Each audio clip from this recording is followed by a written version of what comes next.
ইসরায়েলে একদিনে সর্বোচ্চ অপারেশনের নতুন রেকর্ড করেছে হিজবুল্লাহ। রবিবার ইসরায়েলের ভেতরে ৫১টি সফল অপারেশনের কথা জানিয়েছে গোষ্ঠীটি।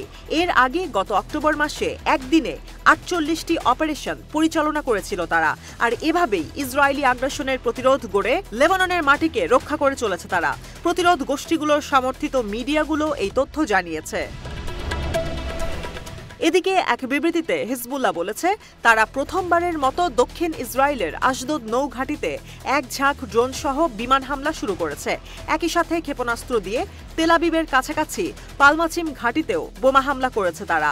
আর এর মাধ্যমে সীমান্ত থেকে ১৫০ কিলোমিটার ভেতরে হামলা করার রেকর্ড করেছে তারা।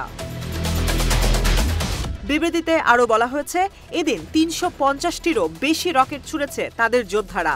এসব হামলার সময় অন্তত ৫৪৩ বার সাইরেন বেজে ওঠে।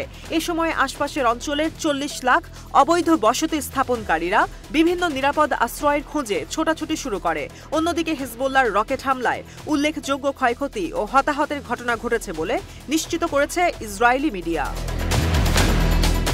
হিজবুল্লাহ জানিয়েছে, তাদের যোদ্ধারা হাইফা নৌ ঘাঁটি, গ্লিলড ঘাঁটি, আক্কা শহরের শাগা ঘাঁটি, সাফাদ শহরের দারো ঘাঁটি এবং অন্যান্য অনেক স্থানকে টার্গেট করে হামলা চালিয়েছে। পাশাপাশি ক্ষেপণাস্ত্র এবং ড্রোন দিয়েও তেল আবিবের একটি সামরিক স্থাপনায় সফল হামলার কথা জানিয়েছে তারা। সোমবারও ইসরায়েলের বিভিন্ন অবৈধ বসতিতে লাগাতার হামলা চালিয়েছে হিজবুল্লাহ। তাদের হামলার টার্গেট ছিল কিরিয়াত শমনা, মেতুল্লাহ মানারা, সাফাদ, মালত তারশিহা, মেরন এবং আভিভিম বসতি। এছাড়া অধিকৃত ফিলিস্তিনি ভূখণ্ডের উত্তরাংশ জুড়ে আরও কয়েকটি অবৈধ বসতিতে হামলার কথা জানিয়েছে গোষ্ঠীটি।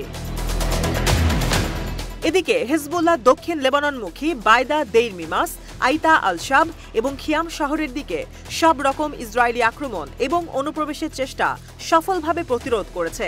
এ সময় ৬টি ইসরায়েলি মেরকাভা ট্যাঙ্ক ধ্বংস করে তারা। তাদের প্রতিরোধের মুখে ইসরায়েলি সামরিক বাহিনী বেয়াদা ও খিয়াম থেকে পিছু হটতে বাধ্য হয়। সবশেষ একটি ইসরায়েলি ড্রোন ভূপাতিত করার কথা জানিয়ে বিবৃতিটি শেষ করেছে গোষ্ঠীটি। অন্যদিকে আল মায়াদিনের এক প্রতিবেদনে জানানো হয়, হিজবুল্লাহর প্রবল প্রতিরোধের কারণে খিয়াম শহর দখল ইসরায়েলের জন্য অসম্ভব হয়ে উঠেছে। গত ২৪ ঘণ্টায় দক্ষিণ লেবাননের ৯টি স্থানে ইসরায়েলি বাহিনীর সাথে সংঘর্ষে জড়িয়েছে হিজবুল্লাহ। এসব সংঘর্ষে ৩টি ইসরায়েলি মেরকাভা ট্যাঙ্ক ধ্বংস করেছে গোষ্ঠীটি। এর ফলে লেবাননে ইসরায়েলি স্থল আক্রমণের শুরু থেকে এখন পর্যন্ত ধ্বংস হওয়া মেরকাভা ট্যাঙ্কের সংখ্যা দাঁড়িয়েছে ৫৪তে। বলা হচ্ছে, গত ৭ দিন লাগাতার চেষ্টার পরও এই শহরে প্রবেশ করতে পারেনি জায়নবাদী সেনারা। অন্যদিকে এই সময়ের মধ্যে ইসরায়েলি বাহিনীর ২১০ ডিভিশনের সর্বোচ্চ ক্ষয়ক্ষতি করতে সফল হয়েছে হিজবুল্লাহ।